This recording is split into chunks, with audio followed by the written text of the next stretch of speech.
Regional మూవీగా release అయిన Kantara pan India range లో ఘన విజయాన్ని సాధించింది. కన్నడతో పాటు తెలుగు, తమిళ్, హిందీ భాషల్లో కూడా భారీ వసూళ్లు రాబట్టింది. దీంతో ఒక్కసారిగా నేషనల్ సెన్సేషన్ గా మారిపోయారు రిషబ్ శెట్టి. కాంతార సినిమాలో స్వయంగా నటించి దర్శకత్వం వహించిన రిషబ్ ఆ సినిమా సూపర్ హిట్ అవ్వడంతో వెంటనే ప్రీక్వెల్ కూడా సిద్ధం చేస్తున్నారు. కాంతార పార్ట్ 1 సెట్స్ మీదుండగానే పాన్ ఇండియా బ్లాక్ బస్టర్ హనుమాన్కి సీక్వెల్ గా తెరకెక్కుతున్న జై హనుమాన్ సినిమాలో టైటిల్ రోల్లో నటించడానికి ఓకే చెప్పారు రిషబ్.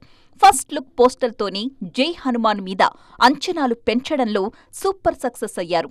ఈ 2 సినిమాలు లైన్లో ఉండగానే ఇప్పుడు మరొక 2 భారీ చిత్రాలకు గ్రీన్ సిగ్నల్ ఇచ్చేశారు. ఆకాశవాణి ఫేమ్ అశ్విని గంగరాజు దర్శకత్వంలో ఒక సినిమా అనౌన్స్ చేశారు రిషబ్.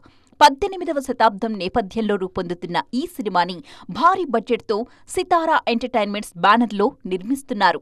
త్వరలో ఈ సినిమా సెట్స్ మీదకు వెళ్లనుంది. బాలీవుడ్ దర్శకుడు అశుతోష్ గోవారికర్ కెప్టెన్సీలో కూడా ఓ సినిమాకు గ్రీన్ సిగ్నల్ ఇచ్చారు రిషబ్.